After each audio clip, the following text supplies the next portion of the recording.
আসসালামু আলাইকুম এভরিওয়ান, সবাই কেমন আছেন? আশা করছি সবাই অনেক ভালো আছেন। আলহামদুলিল্লাহ আমরা অনেক ভালো আছি। আজকে আপনাদের সামনে একটি পারফেক্ট পুডিং রেসিপি নিয়ে এসেছি। অনেকেই বলেন যে পুডিংটা একদম পারফেক্টভাবে হয় না, তাদের জন্য এই সহজ রেসিপিতে আজকে আমি পুডিং বানানো শেখাবো। এই জন্য আমি ফার্স্টে 1/2 লিটার দুধ নিয়ে নিয়েছি। তারপরে এখানে 1 প্যাকেট গুঁড়ো দুধ দিয়ে দেবো, যেন এটা তাড়াতাড়ি করে ঘন হয়ে যায়।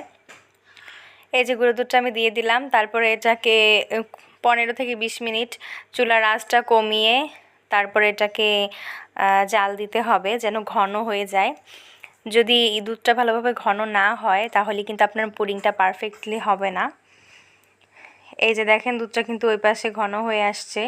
আর এই জন্য আমি এখানে একটা পুরাতন পাতিল নিয়ে নিয়েছি। এটাই হচ্ছে ক্যারামেল তৈরি করব। চিনি দিয়ে দেওয়ার পরে পানি দিয়ে দিয়েছি, এখন কিন্তু এটা ক্যারামেল হচ্ছে। এই যে দেখেন বলক এসে গেছে। এই যে প্রায় কিন্তু ক্যারামেলটা আমার তৈরি। এই যে একদম পারফেক্টভাবে কিন্তু আমার ক্যারামেলটা হয়ে গেছে। তারপর আমি যে বাটিতে পুডিংটা সেট করব সেই পাত্রে হচ্ছে আমি ক্যারামেলটা ঢেলে ঠান্ডা হতে রেখে দিয়েছি। আর এই পাশে আমি 3টা ডিম নিয়েছি। ডিমগুলোকে ভালো করে ফেটিয়ে নেব।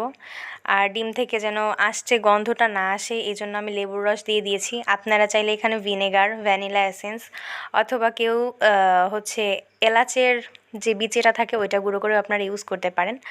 আমার কাছে ওই সব ভালো লাগে না, যার কারণে আমি লেবুর রসটা ইউজ করেছি।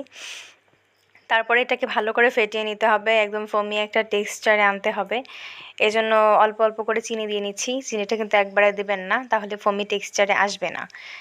এই জন্য আমি অল্প অল্প করে চিনিটা পুরোটুক চিনি দিয়ে দেবো যেটুকু আমার চিনির প্রয়োজন। এই যে দেখেন একটা ফোমি টেক্সচারে চলে এসেছে, একদম ফেনা ফেনা হয়ে গেছে। আমি আজকে প্রেসার কুকারে তৈরি করব। এই যে আমার ডিমটা কিন্তু ফেটানো হয়ে গেছে, তার মধ্যে আমি দুধটা দিয়ে আরও একটু ভালো করে মিশিয়ে নিচ্ছি। এই যে দেখেন একদম ফোম ফোম হয়ে গেছে, একদম ফোমি টেক্সচার, অর্থাৎ পারফেক্ট ফর্মে চলে এসেছে। এটাকে আরও ভালো করে একটু ফেটিয়ে নিতে হবে। দেখেন হালকা হলুদ একটা কালার এসেছে, একদম পারফেক্টলি হয়ে গেছে। তারপর আমি যে পাত্রে দিব সেই ক্যারামেলের বাটিটা হচ্ছে আমি প্রেসার কুকারের মধ্যে বসিয়ে দিয়েছি একটা স্ট্যান্ড দিয়ে।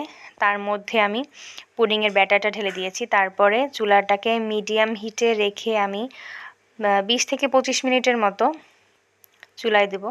এই যে ঠিক 25 মিনিট পরে আমি ফিরে আসলাম। দেখেন একদম পারফেক্টভাবে কিন্তু আমার পুডিংটা হয়ে গেছে।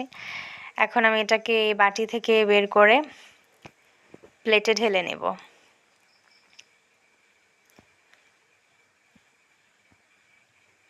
এই যে আস্তে করে ঢেলে নিচ্ছি। আপনারা সাইড থেকে একটু চাকু দিয়ে করে দিবেন, তাহলে কিন্তু এটা খুব ভালোভাবে ছুটে আসবে। এই যে দেখেন আমার পুডিংটা কিন্তু একদম পারফেক্ট হয়েছে, খুবই সফট হয়েছে এবং স্মুথ হয়েছে। আপনারা যদি এইভাবে এই রেসিপিটা ফলো করে পুডিং বানান, অবশ্যই আপনাদের পুডিংটা অনেক সুন্দর হবে এবং সফট হবে, কিন্তু খেতেও ভীষণ দারুণ হয়েছিল, ভীষণ সফট হয়েছিল। সবাই ভিডিওতে বেশি বেশি করে লাইক করবেন এবং সাবস্ক্রাইব করে পাশে থাকবেন। আল্লাহ।